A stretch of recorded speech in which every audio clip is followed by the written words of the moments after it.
Break के बाद India reporter में एक बार फिर से आपका स्वागत है। गोवा के सीएम प्रमोद सावंत को मुख्यमंत्री का पदभार संभाले हुए आज 2 साल हो गए। इस मौके पर राज्य के लोगों का उन्होंने शुक्रिया अदा किया।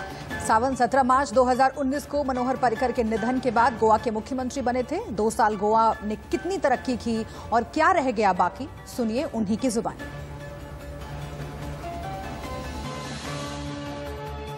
में अक्सर ये कहा जाता है कि यहाँ की जो राजनीति है वो उठापटक से भरी हुई है, क्योंकि यहाँ पर जो है काफी कम सीट होने के कारण जो है जब भी कोई विधायक दूसरी पार्टी में चला जाता है तो पार्टी का जो नेतृत्व है वो अस्थिर हो जाता है। लेकिन हमने देखा कि पिछले कई साल में जब से बीजेपी यहाँ पर आई है तब से स्थिर सरकार जो है वो गोवा को मिली है। और उसमें भी आज हम बात करने वाले हैं देश के युवा मुख्यमंत्रियों में से एक गोवा के मुख्यमंत्री प्रमोद सावंत जी से। प्रमोद जी, स्वागत है आपका। नमस्ते। 2 साल आपकी सरकार ने सक्सेसफुली कंप्लीट किए हैं, लेकिन अगर 2 साल पहले की बात करें तो मनोहर पर्रिकर जी का जिस तरीके से निधन हुआ उसके बाद कई सारी चैलेंजेस आपके सामने थी। किस तरीके से आपने ये महत्वपूर्ण भूमिका निभाई? सबसे पहले 2 साल से पहले मैंने जब इस सरकार का कार्यभार संभाला तब से लेके मेरे जो सभी सहयोगी हैं, मेरे साथ में मेरे एमएलए कलीग्स हैं, मेरे मिनिस्टर्स कलीग हैं, उन्होंने मुझे बहुत ही अच्छा साथ दे दिया। यानी कि इसके बाद में जो बाईपोल इलेक्शंस हुआ वही तीनों बाईपोल इलेक्शंस में हमें जीत मिली। एक ही सिर्फ सीट हारा, 2 एमपी से 1 एमपी हम जीते। और इसके बाद में जो पॉलिटिकल डेवलपमेंट हो गई, क्योंकि मुझ पे एक विश्वास रख के कांग्रेस में से 10 एमएलए भारतीय जनता पार्टी में ज्वाइन हो गए। हमें पूरी स्टेबल गवर्नमेंट जो मिल गई और पूरे 27 MLA plus 1 independent MLA 28 government की जो स्ट्रॉन्ग गवर्नमेंट हमें मिली, तो उससे मुझे डिसीजन लेने में सबसे ज़्यादा यानी सभी फॉर द डेवलपमेंट पर्पज में अच्छी तरह से यानी रिफॉर्म्स बाकी सब कुछ डेवलपमेंट कर सका। और जो पर्रिकर जी की जो लिगेसी थी उसको आपने आगे बढ़ाया, तो किस तरीके का आपका अनुभव रहा उनके साथ काम करने में? जी हाँ, बिल्कुल। मैं सबसे पहले मैं जीता 2012 में, यानी मनोहर पर्रिकर जी की ही लीगेसी आगे बढ़ाते वक्त मैं एमएलए बना। उसके बाद में मैं वाइस चेयरमैन ऑफ द जेएसएलसी, उसके बाद में स्पीकर। और उनके जाने के बाद मुझे पार्टी ने और मेरे सभी सहयोगी ने मुख्यमंत्री पद पे विराजमान होने का मुझे मौका दिया।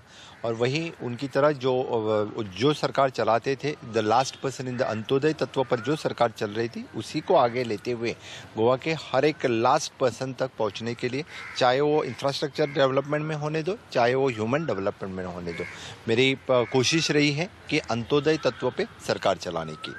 जैसे कि गोवा की अगर बात करें तो गोवा में जो है जो टूरिज़्म जो है वो काफ़ी रेवेन्यू जनरेट करता है, लेकिन लॉकडाउन और कोविड के कारण जो है देखा कि 6 महीने तक जो है कोई टूरिस्ट जो है वो आ नहीं रहे थे। ऐसे में कितनी बड़ी चैलेंजेस थी आपके सामने कि जो रोजगार को बनाए रखे, क्योंकि 60% लोग जो है टूरिज़्म इंडस्ट्री से जुड़े हुए हैं।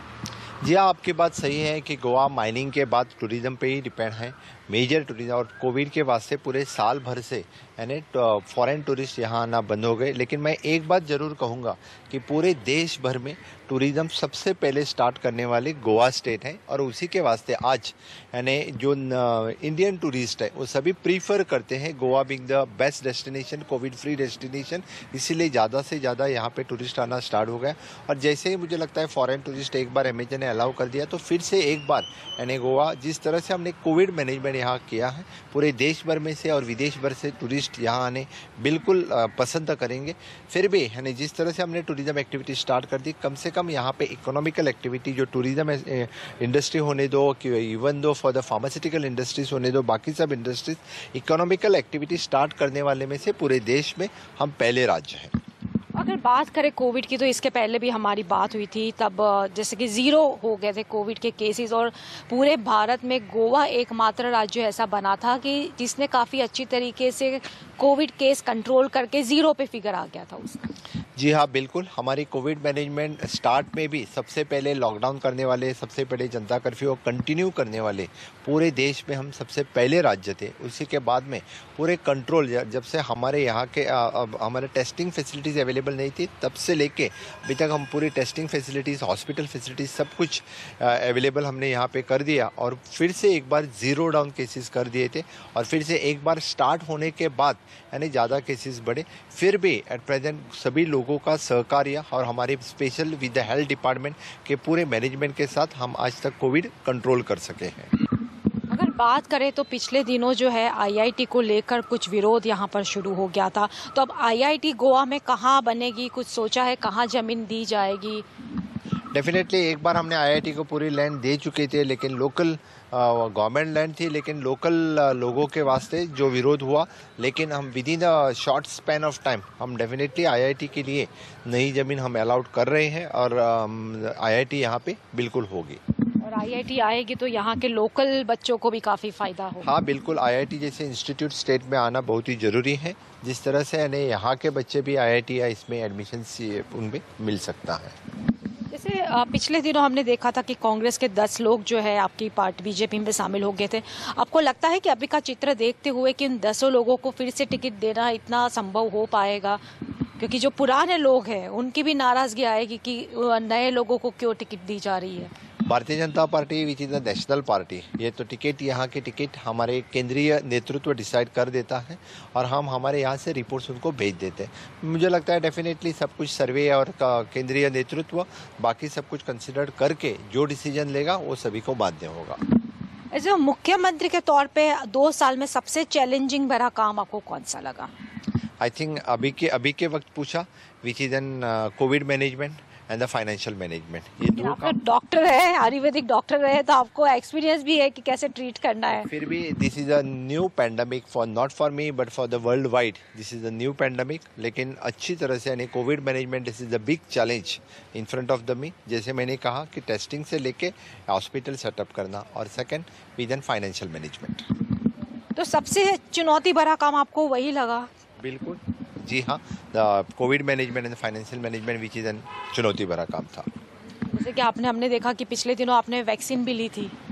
हाँ जी हाँ, मैं तो कोविड पॉजिटिव भी हो चुका था और उसके बाद में मैंने अभी रिसेंटली जो वैक्सीनेशन भी मैंने कंप्लीट कर दिया है। आपको अभी आपका नेक्स्ट प्लान क्या है? जैसे कि अभी 6 महीने बचे, बाद में विधानसभा चुनाव आ जाएगा, तो ऐसी कोई योजना जो आपको लगता है कि नहीं ये अगले 6 महीने में मुझे पूरी करनी ही है? जैसे कि हम सुन रहे थे कि इंश्योरेंस फॉर ऑल करके आप कोई स्कीम लेकर आ रहे हैं। ढेर सारे स्कीम्स हम नए लेके आ रहे हैं, आने वाले बजट्स में डेफिनेटली हम वो अनाउंस करेंगे।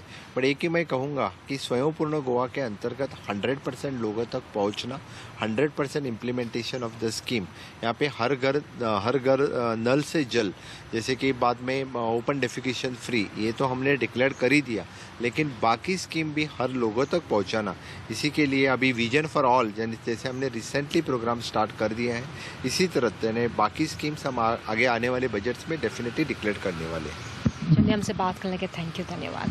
Thank you. और इसी के साथ इस बुलेटिन में फिलहाल इतना ही, लेकिन आप देखते रहिए इंडिया न्यूज़।